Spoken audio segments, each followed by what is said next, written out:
बिस्मिल्लाहिर्रहमानिर्रहीम। अस्सलामुअलैकुम वरहमतुल्लाहि वबरकातुहू।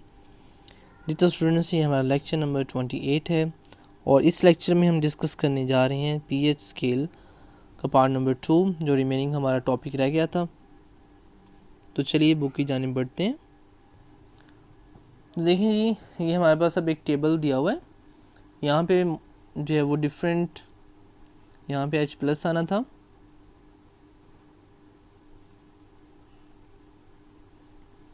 तो देखिए जी इस टेबल के अंदर आपको बताया गया है कि 7 जो होगा वो न्यूट्रल है और 7 से जो ऊपर ज़्यादा पीएच होगी वो बेसिक होगा और 7 से कम जो होगा वो आपके पास मोर एसिडिक होगा। ये उसने एरोज जो है वो लगाए हैं। और यहाँ पे आप देखें कि हमारे पास जब H प्लस की वैल्यू होगी 1 मल्टीप्लाई बाई 10⁻⁻14, तो हमारे पास पीएच आई है 14। कैसे आई पीएच जी 14? अब इसका हमने नेगेटिव लॉग ऑफ लिया तो लॉग ऑफ 1 0 आया और नेगेटिव वो वाला और नेगेटिव 14 जो पावर शुरू में मल्टीप्लाई हुआ, लॉग ऑफ 10 1 होता है, तो -14 को -1 से मल्टीप्लाई किया तो 14 आ गया। इस तरह से ये जो आपके पास है पीएच फाइंड आउट हुई है। और इस तरह से पीओएच जो है वो 10⁻1 मल्टीप्लाई बाई 10⁻⁻0 था। जब इसका नेगेटिव लॉग लिया हमने तो 0 आंसर आया। तो इट मीन्स कि हमारे पास जो है वो जब अगर मैं पूछूं आपसे कि भाई एक सॉल्यूशन है आपके पास, उसकी जो पीएच है वो है 11, अब मुझे उसकी पीओएच बता दें, तो आप कहेंगे सर 3 पीओएच होगी। कैसे आपने फ़ौरन से बता दिया? क्योंकि आपको पता है कि पीएच प्लस पीओएच का जो सम है वो होता है 14। तो अगर आपको एक वैल्यू पता हो तो इजीली आप दूसरी वैल्यू जो है वो फाइंड आउट कर सकते हैं, क्योंकि आपको पता है कि इनको जमा करके आंसर हमारा 14 रहना चाहिए। तो देखिए जैसे ये 12 है, 12 और ये कितना होगा 2, 12 + 2 14, ठीक है। तो ऐसे ही हमारे पास जो फ़र्ज़ करने दीजिए 9 है, तो 9 और पीओएच कितनी होगी 5 = 14। तो इस तरह से ये जो है वो टेबल क्रिएट किया गया है, बनाया गया है, उनकी पीएच और पीओएच का टेबल है। तो लिखा गया है कि ये स्केल जो है वो पीएच और पीओएच का है। उसके बाद जनाब, since the pH scale is logarithmic, a solution of pH1 has 10 times higher concentrations of H plus than of a solution of pH2। कहते हैं कि जो हमारे पास जिसकी pH1 होगी और 10 टाइम हायर कंसनट्रेशन होगी उसकी, और इस तरह जिसकी pH2 होगी वो क्या होगा 100 times than that of solution of pH3 and so on. इस तरह जो है वो चलता रहेगा। Hence low pH value means strong acid, while high pH value means a strong base and vice versa। Means कि जिसकी हमारे पास pH वैल्यू कम होगी वो ज़्यादा स्ट्रॉन्ग एसिड होगा, और अगर किसी की pH वैल्यू ज़्यादा होगी तो वो क्या होगा कम स्ट्रॉन्ग एसिड होगा। और इस तरह से वो कह रहा है कि अगर किसी की pOH वैल्यू जो है हमारे पास वो कम हो गई तो वो क्या होगा हमारे पास कम बेसिक होगा, और जिसकी जो है वो पीएच वैल्यू बढ़ गई 14 की जानिब बढ़ गया तो उसकी जो है वो ज़्यादा बेसिक होगा, जैसे कि ऊपर टेबल के अंदर दिखाया गया आपको कि पीएच वैल्यू ज़्यादा तो मोर बेसिक, पीएच वैल्यू कम तो कम बेसिक होगा, पीएच वैल्यू कम तो ज़्यादा एसिडिक, पीएच वैल्यू ज़्यादा तो कम एसिडिक। उसके बाद है जी हमारे पास कंक्लूजन कि हमने सबसे जो है वो क्या सीखा है कि pH of the neutral solution is always 7। हमें एक तो ये पता चला कि जो न्यूट्रल सॉल्यूशन होगा उसकी जो pH वैल्यू है वो कितनी होगी, हमेशा 7 होगी। उसके बाद जी acidic solution have pH less than 7। तो जो हमारे पास एसिडिक सॉल्यूशन होंगे उनकी pH 7 से कम होगी। Basic solutions have pH value greater than 7। तो जो बेसिक सॉल्यूशन होंगे उनकी वैल्यू जो होगी 7 से बड़ी होगी। PH and pOH values ranges from 0 to 14। और पीएच और पीओएच की वैल्यू जो है वो रेंज कहाँ से कहाँ तक होती है, 0 से लेकर 14 तक। उसके बाद है हमारे पास यूजेस ऑफ पीएच। पीएच के इस्तेमालात क्या हैं? It is use to determine acidic और basic nature of solution.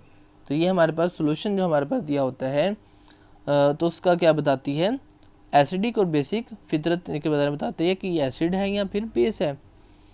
It is use to produce medicines culture at a microbiological particular concentration of H+ ions।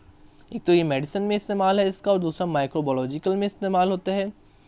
उसके बाद नंबर 3 पे है कि it is use to prepare solutions of required concentrations necessary for certain biological reactions. तो ये हमारे पास जो है वो जो ज़रूरी सोल्यूशन होता है उसको तैयार करने में मदद देता है। किस चीज़ के लिए ज़रूरी होता है? बायोलॉजिकल रिएक्शंस के लिए जो सोल्यूशन ज़रूरी होते हैं उनमें उनकी तैयारी में भी हमें ये मदद मिलती है इससे, पीएच की मदद से। तो ये था जी आज का हमारा टॉपिक। आप यूजेस भी लिखेंगे, कंक्लूजन भी लिखेंगे, और यही बस टॉपिक है आज का हमारा। और उसके साथ हम आपको लेके चलते हैं आज लैब में, और वहाँ पे आपको डिफरेंट सॉल्यूशंस की पीएच जो है वो डिस्कस करते हैं।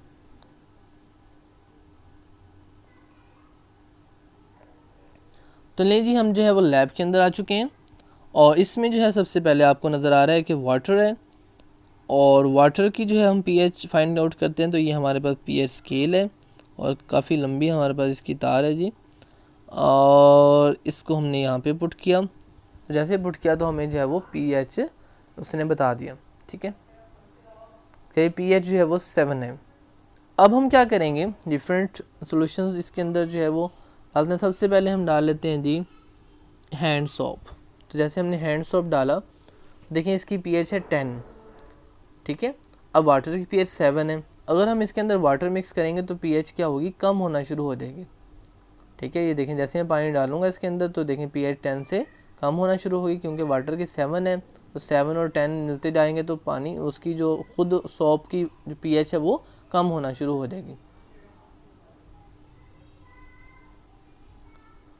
तो जी अब हम देखते हैं उसके बाद ब्लड है कि खून जो है उसकी पीएच कितनी होती है। उसकी पीएच होती है 7.40। उसके बाद नेक्स्ट है जी स्पिट, उसके जो है वो पीएच होती है 7.40। उसके बाद है हमारे पास वाटर की तो एज यूजुअल 7 होती है, ये न्यूट्रल है। उसके बाद है जी मिल्क, तो मिल्क की पीएच जो है वो आप देख रहे हैं कि 6.50 होती है। उसके बाद है हमारे पास चिकन सूप, बड़ा मज़े का, और इसकी जो है वो pH 5.80 है। और उसके बाद है आपके पास कॉफ़ी, ठीक है, 5.0। और अगर कॉफ़ी तेज़ हो जाए और उसको आपने पानी डाल के ज़्यादा पकाना हो तो फिर देखते हैं पानी की pH 7 है, तो हम जब पानी इसके अंदर ऐड करेंगे तो pH इसकी 5 से बढ़ने लग जाएगी। तो ये देखिएगा 5 से ये बढ़ना शुरू हो गई है। तो इसके बाद जनाब कॉफ़ी के बाद ऑरेंज जूस आपको पता है खट्टा होता है, तुर्श होता है उसका जायका, तो एसिडिक होगा। और इसकी एसिडिटी कितनी होती है आपके पास 3.50 होती है। और अगर इसके अंदर पानी मिलाना चाहें, ज़्यादा आपको ना पिया जाए, ठीक है, तो आप इसमें पानी मिलाएंगे तो इसकी पीएच फिर आप पानी मिलाने से क्या कर सकते हैं, कम कर सकते हैं, ठीक है। 3.88 हो गई है, अब और पानी नहीं आ रहा तो हम क्या करते हैं, इसमें से एक और जग में निकाल लेते हैं, कम कर देते हैं और पानी डालते हैं। अब 3.88 से और ज़्यादा जो है वो बढ़ने लग जाएगी और न्यूट्रल की तरफ जाना शुरू हो जाएगा।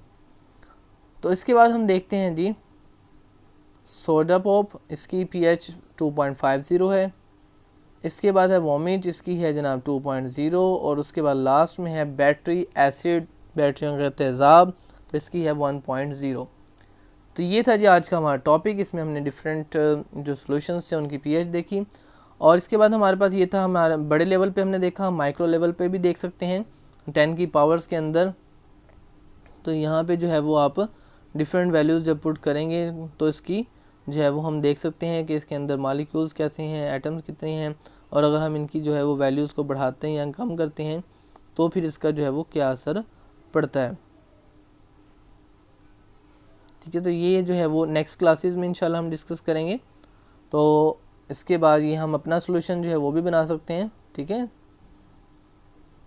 तो इसमें देखें जैसे जैसे ये है उस तरह इसके अंदर जो है वो डिफरेंट बता रहा है कि 10 की पावर ज़्यादा होगी, कम होगी, तो फिर हमारे पास किस तरह से सॉल्यूशंस के अंदर जो पार्टिकल्स हैं उनके ऊपर क्या असर पड़ेगा। तो खैर अभी हमने डिफरेंट जो है सॉल्यूशंस की पीएच फाइंड आउट की, और इसके साथ ही आज का हमारा लेक्चर जो है वो कंप्लीट हो जाता है। मिलते हैं इंशाल्लाह नेक्स्ट लेक्चर में। और आपने ये जो यूजेस है वो भी राइट आउट करने हैं, और कंक्लूजन जो हमने पढ़ा है वो भी राइट आउट कीजिएगा, और इसको अच्छे से याद भी कीजिएगा। ओके जी, अल्लाह हाफिज़, अस्सलाम वालेकुम व रहमतुल्लाहि व बरकातहू।